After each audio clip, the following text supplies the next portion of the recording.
একটা কুকুরছানার ভিডিও, তারপর পুরনো এক বন্ধুর সমুদ্র পাড়ে তোলা ছবি, তারপর একটা ভিডিও মিম, তারপর একটা আন্তর্জাতিক খবর। চোখের সামনে ভেসে ওঠে একের পর এক কন্টেন্ট। স্ক্রল করো, ভালো লাগলে দেখো, না লাগলে পাস করে যাও। এইভাবে স্ক্রিন জুড়ে আঙুল চালিয়ে যাওয়া আজ আমাদের প্রতিদিনের বাস্তবতা। লিফটে, রাস্তায়, খাওয়ার টেবিলে, ঘুমের আগে। কিন্তু প্রশ্ন হলো, এটা এমন নেশার মতো কেন? লিডস ব্যাকেট ইউনিভার্সিটির অধ্যাপক এইলিশ ডিউক বলেন, ফোন হাতে নেওয়া, স্ক্রিন অন করা, তারপর একের পর এক স্ক্রল করা সবই হয়ে গেছে অটো পাইলট মোডে। ঠিক যেন বাসা থেকে বের হওয়ার সময় দরজা বন্ধ করার মতো স্বভাব। এক গবেষণায় দেখা গেছে, মানুষ ভাবে সে 18 মিনিট পর পর ফোন দেখে, কিন্তু বাস্তবে ওরা আরো ঘন ঘন ফোন হাতে তুলে নিচ্ছে।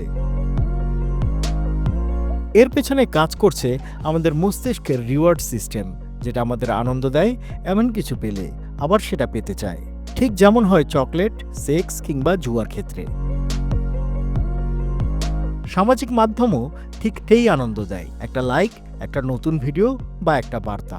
কিন্তু মস্তিষ্কের সামনের অংশ, যেটা আবেগ নিয়ন্ত্রণ করে, সেটা যদি ঠিকঠাক কাজ না করে, তাহলে স্ক্রলিং থামানো ভীষণ কঠিন হয়ে যায়। বিশেষ করে কিশোর তরুণদের ক্ষেত্রে এই ব্রেক সিস্টেমটাও এখনো পরিণত হয়নি, তাই যারা স্ক্রলিংয়ের নেশায় বেশি আসক্ত হয়। অধ্যাপক ডিউক বলেন, টিকটকের মতো অ্যাপগুলো তৈরি হয়েছে মনোযোগ কেড়ে নেওয়ার জন্য। অ্যালগোরিদম সবসময় আপনাকে সেটা দেখাবে, যেটা আপনি থেমে গিয়ে দেখবেন। ফলে আপনি পড়ে যাবেন ফ্লো স্টেটে, যেখানে সময়, জায়গা সবকিছু ভুলে যান। NYU ল্যাঙ্গনের সাইকিয়াট্রির অধ্যাপক ডক্টর আরিয়ান লিং এই আসক্তিকে তুলনা করেন হাঁটার পথের সঙ্গে। একবার যদি আপনি একটা পথে হাঁটেন, তা সহজ হয়ে যায়। দিনে দিনে স্ক্রলিং হয়ে দাঁড়ায় আপনার ডিফল্ট অভ্যাস। আসুন এবার জেনে নেই স্ক্রলিংয়ের আকর্ষণ এড়ানোর উপায় কি কি। নির্দিষ্ট সময় স্ক্রিন থেকে দূরে থাকা। অধ্যাপক লিং বলেন, ফোন থেকে নিজেকে দূরে রাখার চেষ্টা বেশ কাজে দেয়। ফোন ছাড়া হাঁটতে বের হওয়ার ব্যাপক উপকারিতা নিয়ে অনেক গবেষণা হয়েছে বলে জানান তিনি।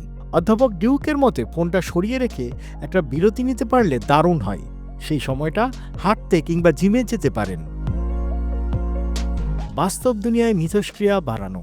ফোন দিয়ে করা হয় এমন কাজগুলো ফোন ছাড়াই করার চেষ্টা করলে স্ক্রলিং অপেক্ষাকৃত স্বাস্থ্যকর উপায়ে করা সম্ভব। এইলিশ ডিউক বলেন, কয়েক বছর আগে এক গবেষণায় আমরা দেখেছি, যারা সাধারণ ঘড়ি পরেন আর যারা সেলফোনে সময় দেখেন, তাদের মধ্যে বিস্তর ফারাক।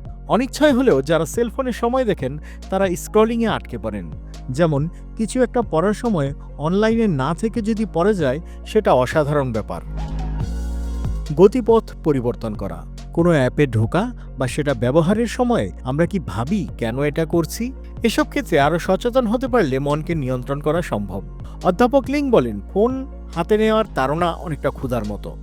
আপনি বুঝতে পারেন যে খিদেটা পেয়েছে, মস্তিষ্ক জানান দিচ্ছে অনেকক্ষণ হলো ডোপামিন নিঃসরণ হয়নি, চলো শুরু করা যাক। তারপর খিদেটা ঢেউয়ের মতো বাড়তে পারে, কিন্তু আপনি সেই তাড়নাটা নিয়ন্ত্রণ করতে পারেন। নিজেকে বলতে পারেন, বুঝতে পারছি ফোনটা দেখতে খুব ইচ্ছে করছে, কিন্তু না দেখলেও তো পারি। সব মিলিয়ে বলা যায়, স্ক্রল নেশা থেকে বাঁচতে ফোন হাতে নেওয়ার আগে নিজেকে প্রশ্ন করুন, আমি এটা কেন করছি? খিদে লাগলেই যেমন খেতে হয় না, তেমনি ফোন দেখার তাড়নাটাকেও না বলা যায়। নিজেকে বোঝান, হ্যাঁ ফোন দেখতে ইচ্ছে করছে, কিন্তু এখন না দেখলেও তো চলে।